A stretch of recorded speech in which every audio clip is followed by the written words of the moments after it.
En pantalla, esta es la segunda parte del mensaje que tuvimos exponiendo el domingo pasado y ha sido titulado este sermón Una esperanza eterna para tiempos de crisis. Y asimismo, como usted está, por favor, busquen sus Biblias en Isaías capítulo 9, verso 6. Asimismo, como están, por favor, Isaías capítulo 9, verso 6.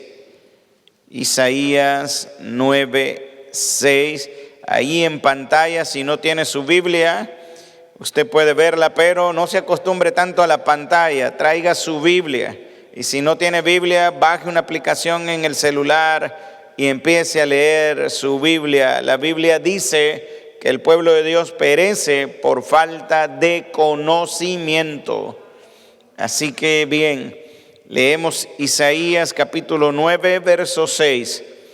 El texto dice de la siguiente manera: porque un niño nos es nacido, hijo nos es dado, y el principado sobre su hombro, y se llamará su nombre admirable, consejero, Dios fuerte, Padre eterno, Príncipe de paz.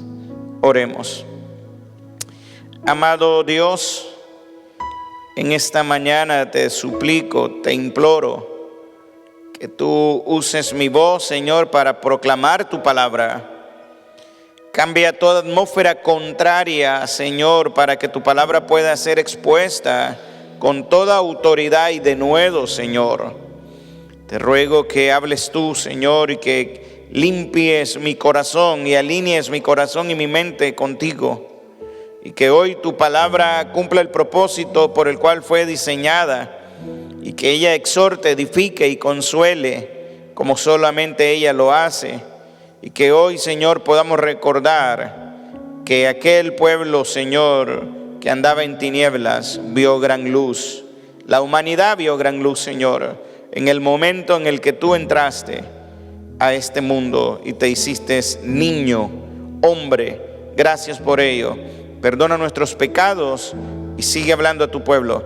En el nombre de Jesús. Amén y amén. Puede tomar su lugar. Qué difícil es cuando la vida se siente inestable y el futuro se vuelve incierto. Es algo complejo para nosotros cuando la vida está como una montaña rusa. De pronto estamos arriba, de pronto venimos en picada hacia abajo y vamos de una manera tan rápida que no nos da tiempo de reaccionar. Este tipo de situaciones o la inestabilidad provoca en cierta manera que el futuro se vuelva incierto. Pero no solo nuestras circunstancias entran en crisis cuando la vida se siente inestable, también nuestro corazón comienza a tambalearse. La semana pasada, cuando hablamos de este pasaje, nos detuvimos a mirar el contexto del por qué Isaías estaba diciendo esto, quien escribe este texto, y lo que Dios habló por medio de él. Vimos el domingo anterior que Isaías habló principalmente al reino de Judá o el reino del sur. Israel, con el tiempo, después de la época del rey David y del rey Salomón, épocas gloriosas, Israel entró en una decadencia espiritual. Y finalmente el reino se dividió en el reino del norte y el reino del sur. Isaías está escribiendo y viviendo el contexto de lo que está aconteciendo en el reino del sur, y escribe en un tiempo donde hay miedo y mucha inestabilidad espiritual. Mientras por otro lado el reino del norte, que eran las otras 10 tribus de Israel, ya estaba encaminada hacia el juicio de Dios. Y estoy diciendo todo esto para que usted entienda que el contexto en el cual se escribe ese texto que está en pantalla estaba marcado por el miedo, por la confusión y por la corrupción de sus líderes, tanto políticos como religiosos.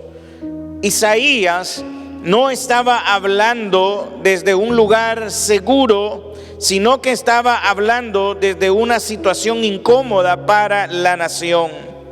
El pueblo no tenía estabilidad, el pueblo no se sentía confiado, e Isaías habla a este pueblo que parece se había alejado del Señor, y lo peor es que estaban siendo amenazados también por naciones extranjeras, y había miedo en medio de esta gran nación.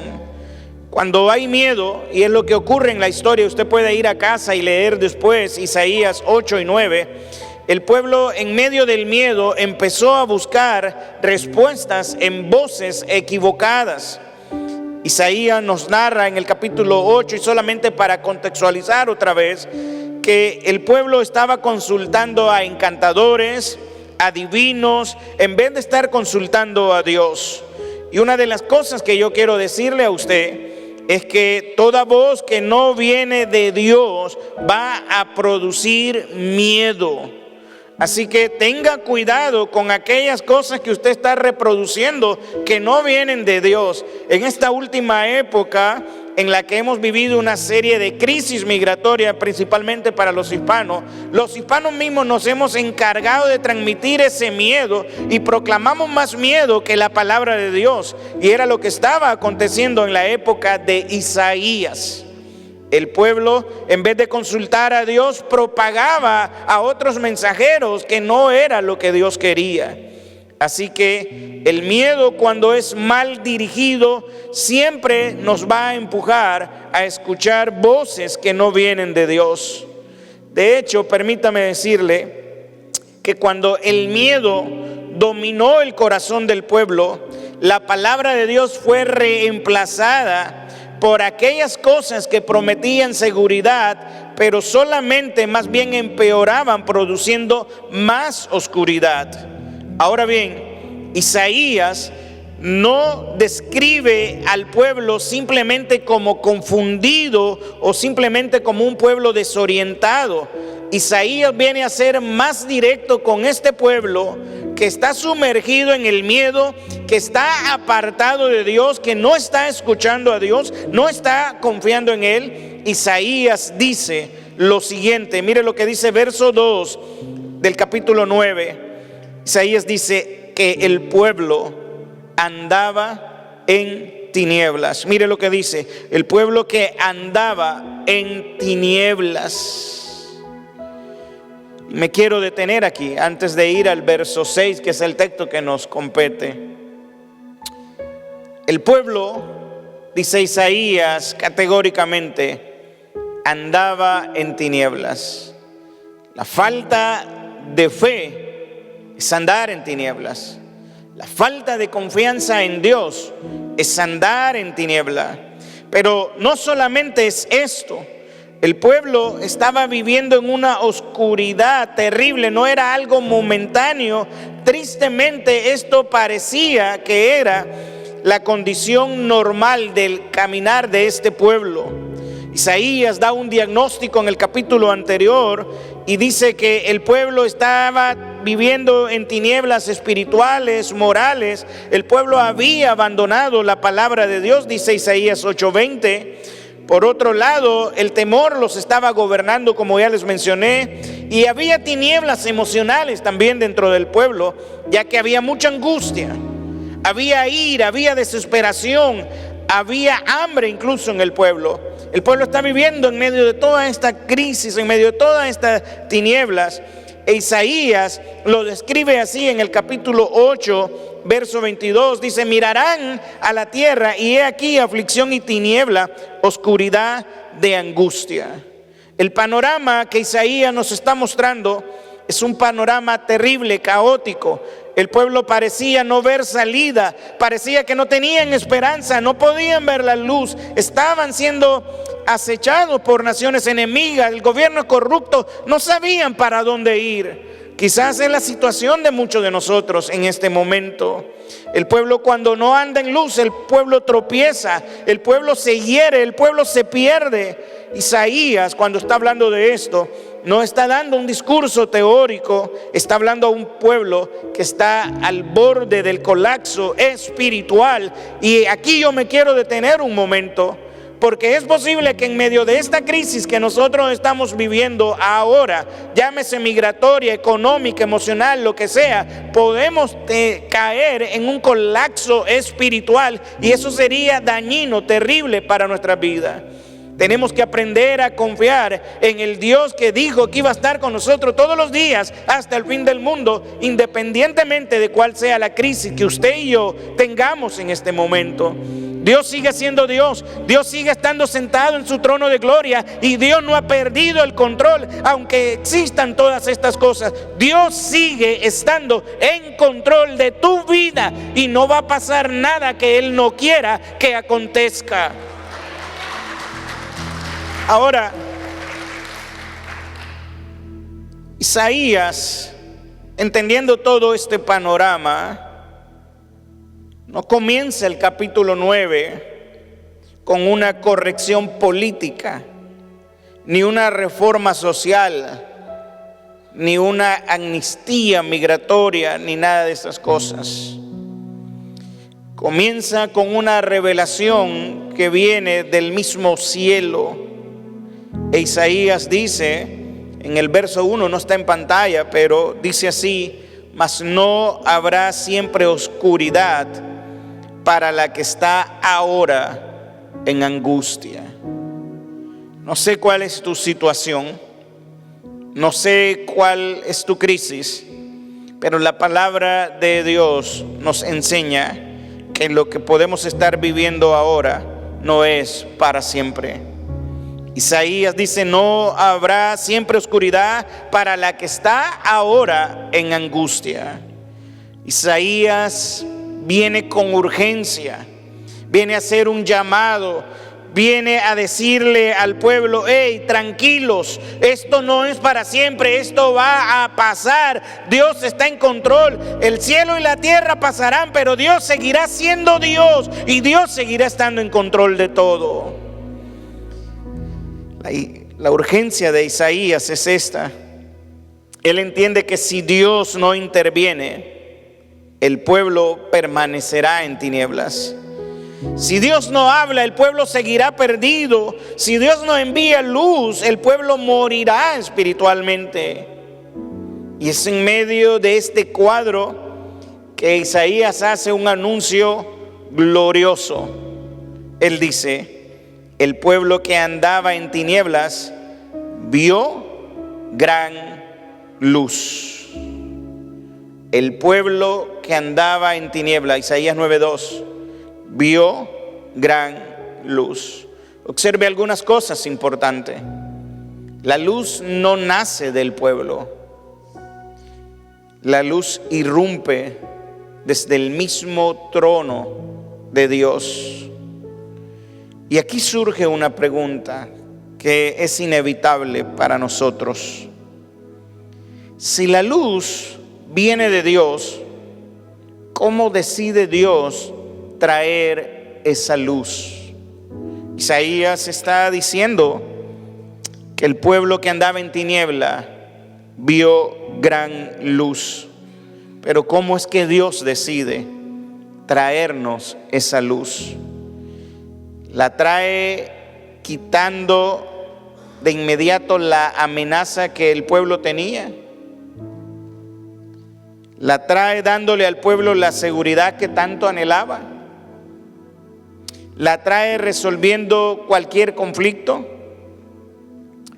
No comienza así. No comienza quitando el peligro. No comienza arreglando el sistema. No comienza devolviendo la estabilidad externa. Esta luz comienza de una manera diferente. Esta luz entra a través de una persona que entra en la historia humana, y esta persona se llama Jesucristo. Jesucristo es la respuesta a los gobiernos que están en tinieblas. Es la respuesta al presidente de esta nación. Es la respuesta a los gobernadores de distintas naciones. Jesucristo es la respuesta de la iglesia. Es la respuesta del impío. Es la respuesta de mi vida. Jesucristo es todo. Él es Rey de Reyes, Señor de Señores. Él es la respuesta. Sin Él ninguna pregunta podría ser contestada. Isaías dice 9:6, una vez más: porque un niño nos es nacido. Isaías sorprende. Un niño nos es nacido. Isaías anuncia una vida. Y con esto el profeta nos está diciendo algo sumamente profundo. Y es que al darnos a este niño, Dios no responde a la oscuridad desde la distancia.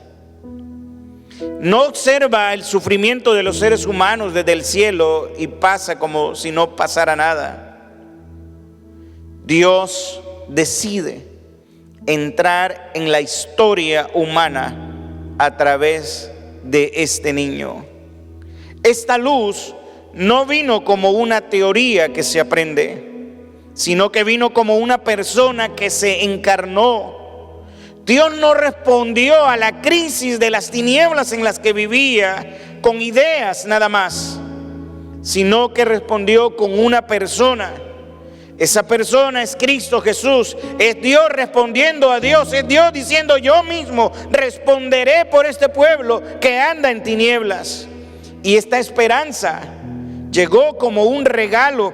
Isaías dice: un niño nos es nacido, hijo nos es dado. Cristo Jesús le fue dado a la humanidad. El Rey de Gloria, el que hizo los cielos y la tierra, el que estuvo y sostiene la tierra todavía y el universo, vino a este mundo, caminó en medio de nosotros, se hizo hombre,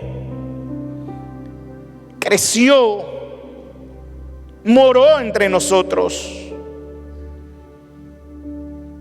Isaías une dos verdades profundas.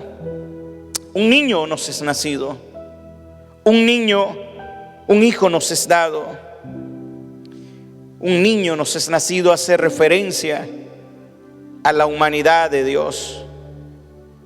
La Biblia dice que Cristo nació como nosotros. Estuvo 9 meses en el vientre de su mamá terrenal. Seguramente pateó en algunas ocasiones el vientre de su mamá. Nació, y cuando nació sintió frío. También sintió el desprecio, como algunos de ustedes lo han sentido. Sintió hambre. En una ocasión no tuvo ni siquiera dónde recostar su cabeza. Nació en un pesebre, el lugar donde los animales venían y comían. Tuvo cansancio, conoció el dolor más profundo y también mostró cierta fragilidad en su humanidad. Y este hijo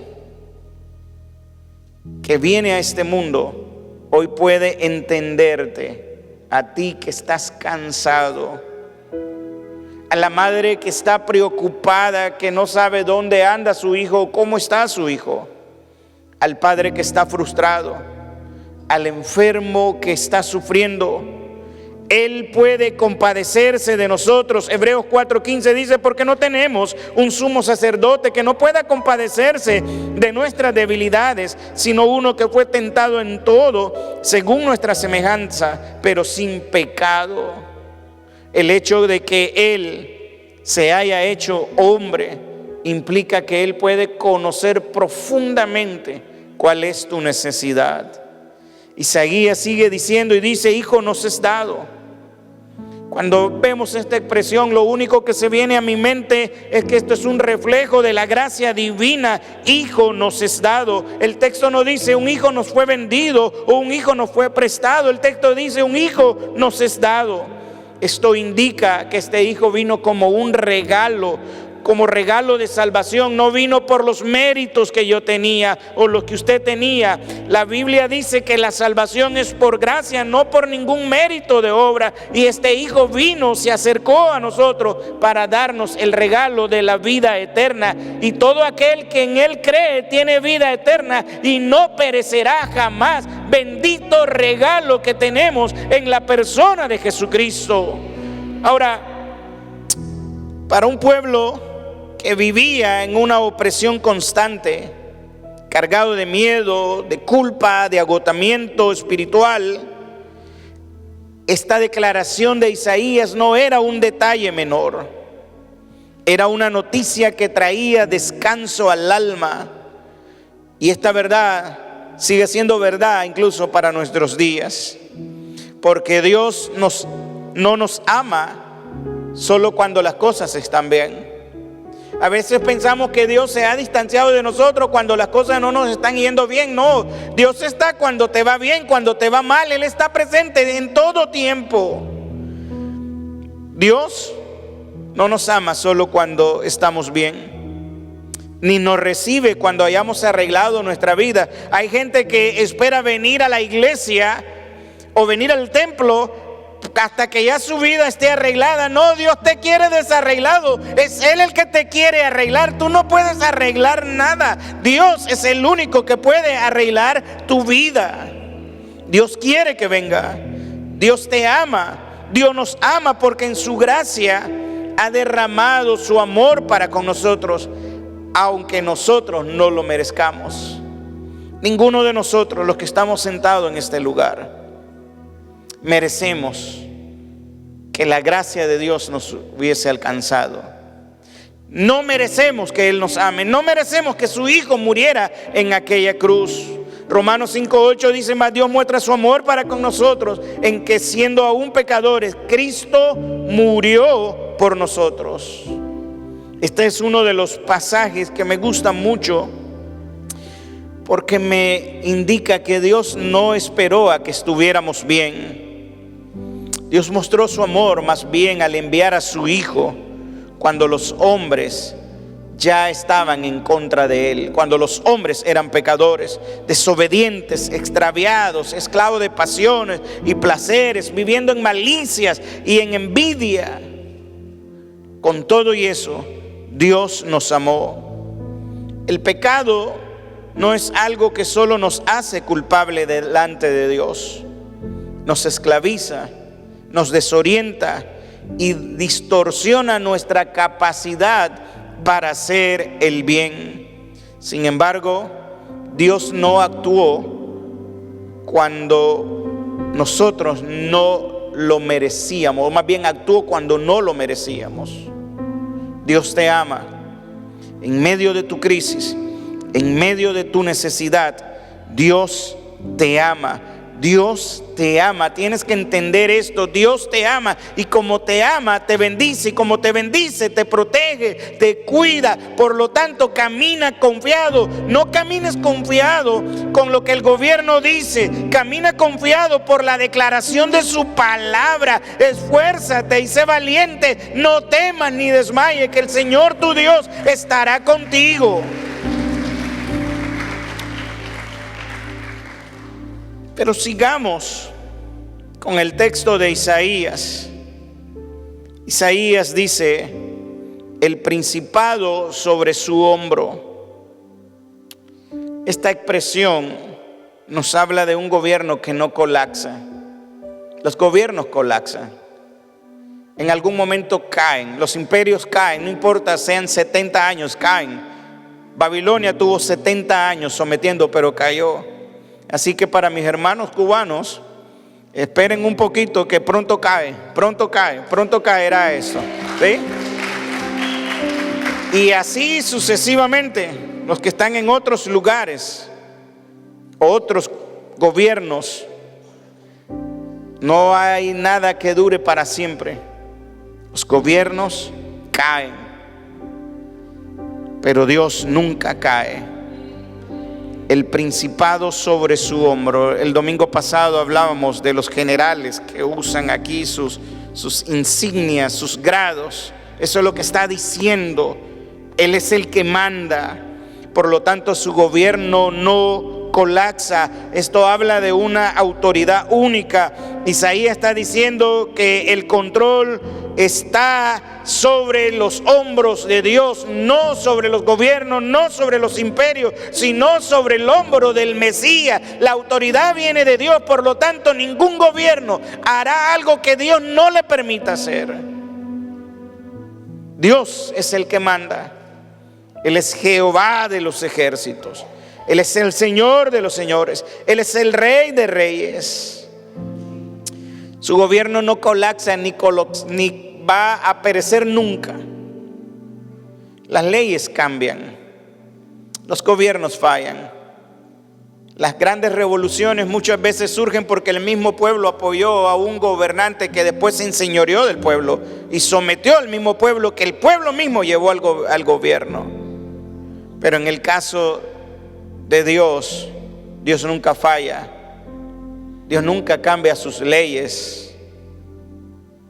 Dios nunca rompe sus promesas. Y observe el contraste. Mientras los gobernantes, que es irónico, muchos de los que llegan al poder cambian las leyes para seguir teniendo más poder. Por lo tanto, fallan en su ejercicio gubernamental. Hacen promesas en las campañas. Y ahí va el pueblo a votar por individuos que cuando llegan al poder se olvidan de todo lo que prometieron. Pero Dios no gobierna con corrupción, porque el gran gobernador es Cristo. Cristo no gobierna ni gobernará con injusticia, no gobierna con mentira, ni tampoco Cristo hace trampas como muchos que hoy están ejerciendo el poder. Cristo es santo. Su gobierno será único cuando lo venga a establecer. Y bendito Cristo, y ojalá que venga pronto. Esperamos su regreso. La Biblia dice, y el Espíritu y la iglesia dicen: ven, Señor Jesús, ven pronto y acaba ya con todo este gobierno de injusticia. El Señor viene y no ha retardado su promesa como algunos dicen. Lo hace porque está esperando que todos vengan a Él al arrepentimiento. Él no gobierna con mentira. Él gobierna con un reino que es firme. Y aunque tu estatus migratorio sea incierto, tu ciudadanía en Cristo es segura si estás en Él. Es segura. Y aquí viene algo maravilloso de este texto. El texto sigue y dice: y se llamará su nombre. El viernes hablábamos un poquito de esto. A diferencia de nuestros nombres, que muchas veces son heredados por nuestros abuelos o nuestros padres, a diferencia de nuestros nombres, cuando en la Biblia se habla del nombre de Dios, se habla de lo que Él es. Se habla de su naturaleza, se habla de su carácter. Y los nombres que Isaías viene ahora a describir no son títulos decorativos, sino que vienen a mostrar lo que este niño es en realidad, lo que es Cristo. Unos capítulos antes, en el capítulo 7, en el verso 14, Dios había dicho que este niño tendría por nombre Emmanuel. Y esto es algo que yo quiero recordar, porque Emmanuel es una promesa que se cumple en Cristo Jesús cuando Cristo nace allá en Belén de Judea. Mateo, quien escribe unos 700 años después, cita a Isaías y dice que este nombre Emmanuel significa Dios con nosotros. Y una vez más, Dios con nosotros. Emmanuel no fue una promesa solamente que se cumplió en el nacimiento de Jesús, sino que es una realidad permanente, eterna, para aquellos que vienen a Cristo Jesús. El Dios con nosotros no es una promesa únicamente que se cumple en Cristo, sino que sigue siendo una realidad permanente ahora para su iglesia, para su pueblo. Antes de ascender al cielo, Jesús mismo afirmó y dijo: he aquí, yo estoy con vosotros todos los días hasta el fin del mundo. Así que este Emmanuel, este Dios con nosotros, no es solamente una promesa que se cumplió, sino que también es una realidad. Por lo tanto, Él está con nosotros. Él está con nosotros en el llanto, Él está con nosotros en la alegría, Él está con nosotros en el luto, Él está con nosotros en la vida, en la muerte, porque nada ni nadie nos puede separar del amor de Cristo.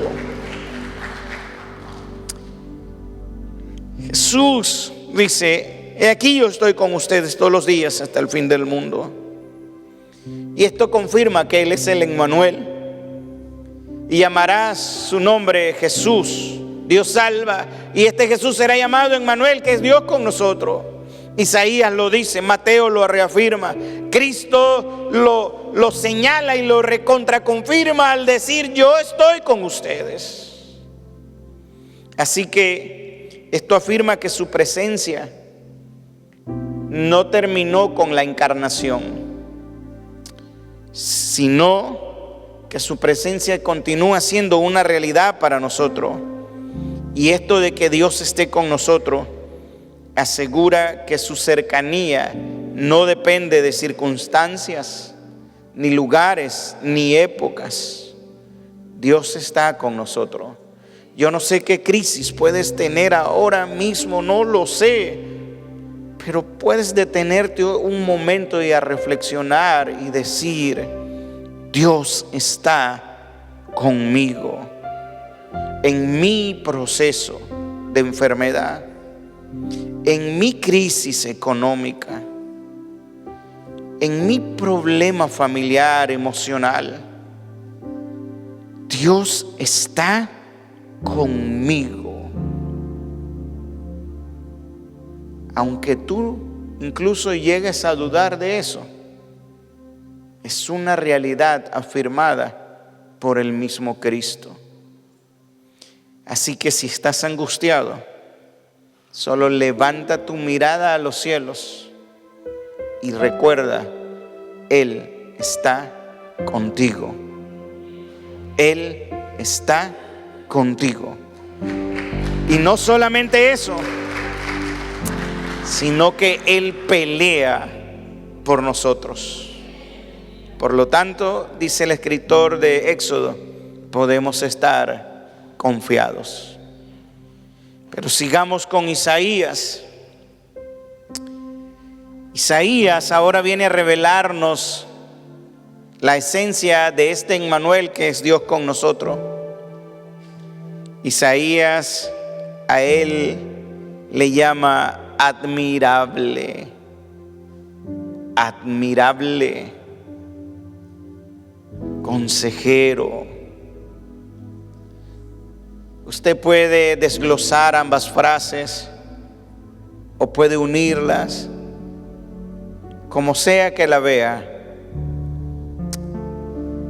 Cuando la Biblia habla de admirable, habla de alguien que es excelso, sublime, digno de adoración. Cuando en el Apocalipsis Juan en la visión lo ve la majestuosidad de este Dios. Y Juan se postra para adorarlo. El pueblo de Dios ha perdido la perspectiva de adorar a Dios como Dios espera ser adorado. Normalmente cuando queremos adorarlo, lo primero que hacemos es pedirle algo, cuando lo que deberíamos de hacer es como aquel leproso que estaba lleno de llagas y de lepra y de una enfermedad terrible, y en vez de pedirle a Cristo que lo sanara inmediatamente, ¿sabe qué fue lo que hizo?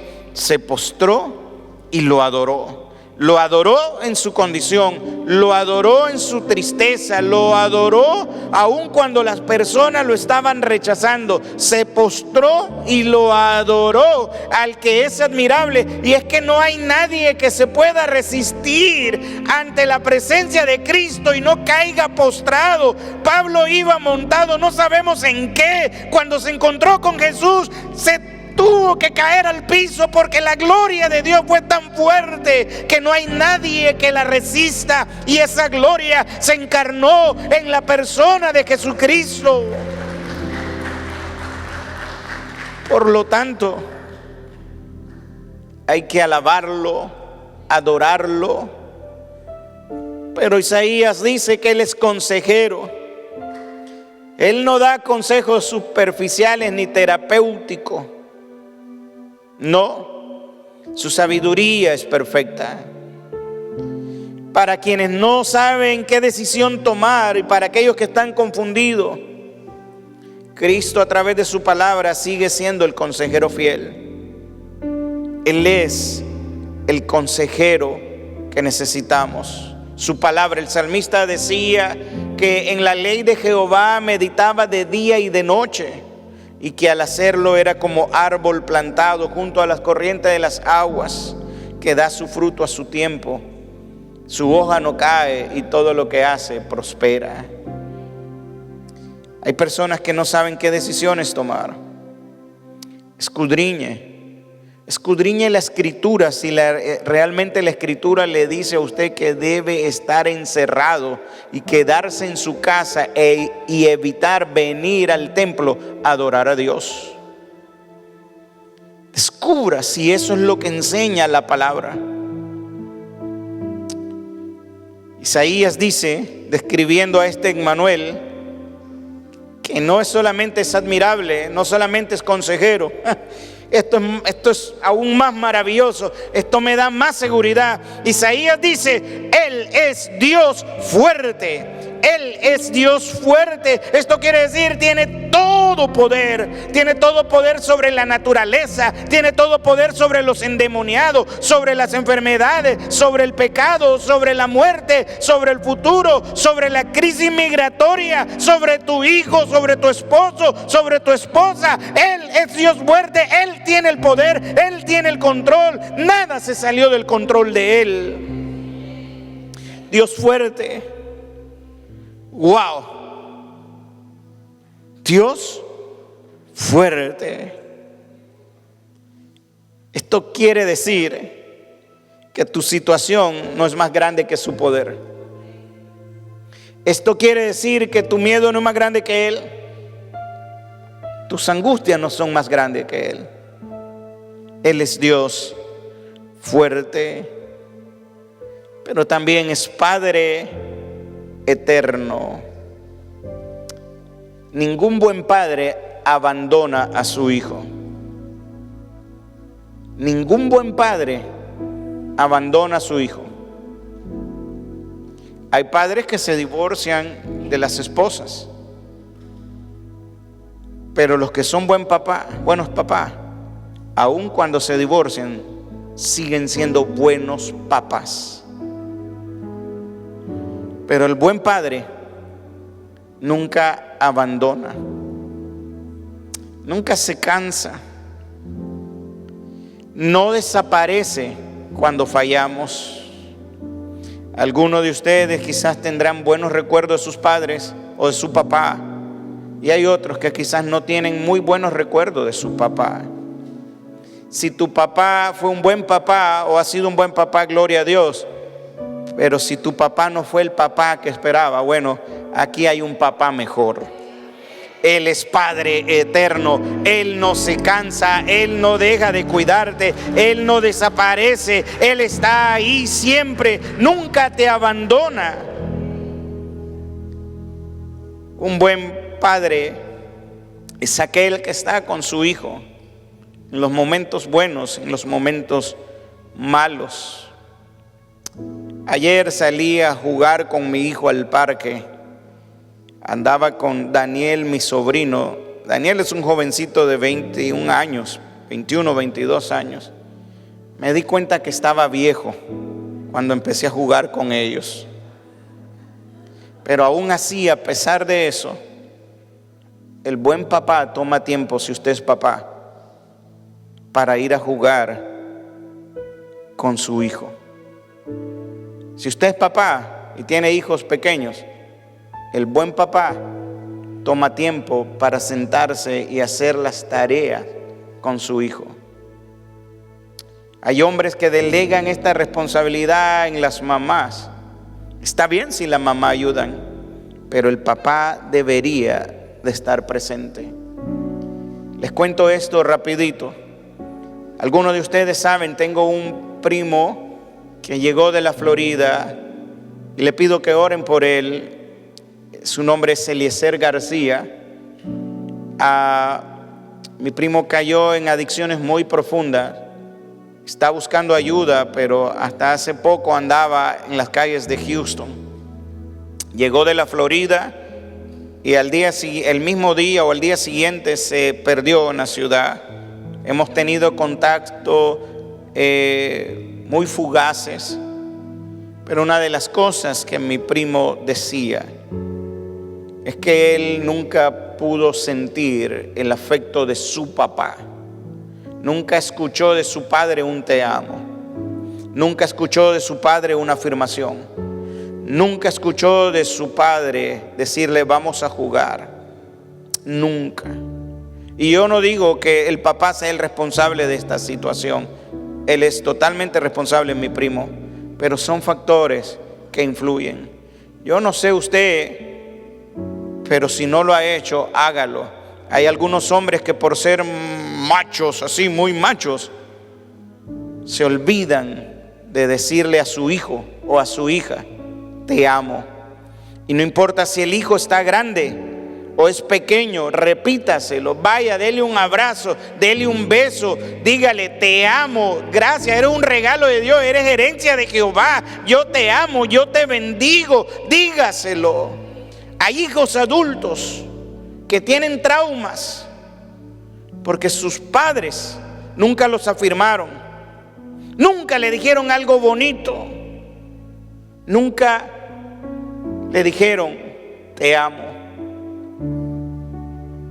Si usted es papá o mamá, afírmelo.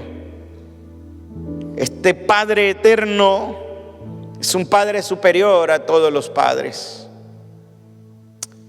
Él siempre permanece, aun cuando tu padre o tu madre biológico te haya dejado o abandonado. Este Padre permanece para siempre. Así que no estás solo.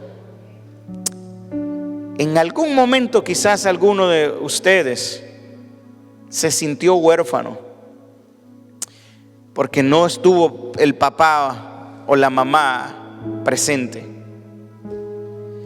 Pero hoy te vengo a decir que tú no eres un huérfano. Tú eres un hijo de Dios, comprado a precio de sangre. Tienes una nueva identidad. Eres hijo de Dios. Hijo de Dios. Y bueno, Isaías continúa con esta descripción y dice, príncipe de paz. Y quizás aquí llegamos al corazón del mensaje. La paz bíblica no es la ausencia de problemas,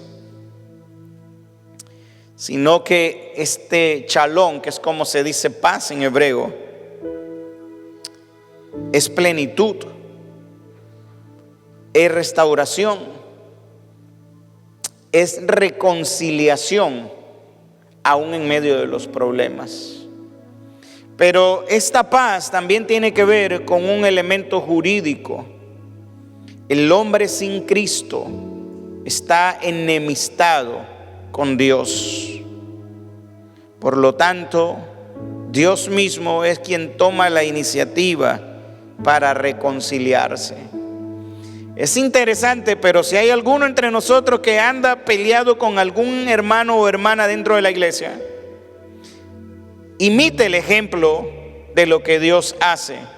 Él es príncipe de paz.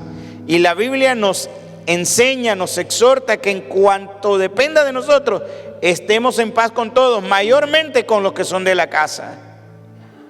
Así que, si usted está enemistado con alguien o está alejado de alguien, aproveche la ocasión, aproveche el día de hoy para ya saldar cuentas, para ya ponerse bien. No siga en rebeldía con Dios. Pídale perdón y deje que el otro le pida perdón y reconcíliense. El amor cubre multitud de pecados. El amor no anda distanciado. El amor es Cristo Jesús. Cristo quiere que estemos en paz unos con los otros. Pero también quiere que esa paz sea también judicial, es decir, nos declare absuelto. Romanos 5:1 dice: justificados pues por la fe tenemos paz para con Dios por medio de nuestro Señor Jesucristo. Con la muerte de Cristo se estableció un vínculo de paz entre Dios y los hombres. Adán en el Edén, con su pecado, quebrantó esa paz. Cristo, con su llegada, con su muerte, con su resurrección, Cristo restaura la paz, aquello que nos separaba de Él.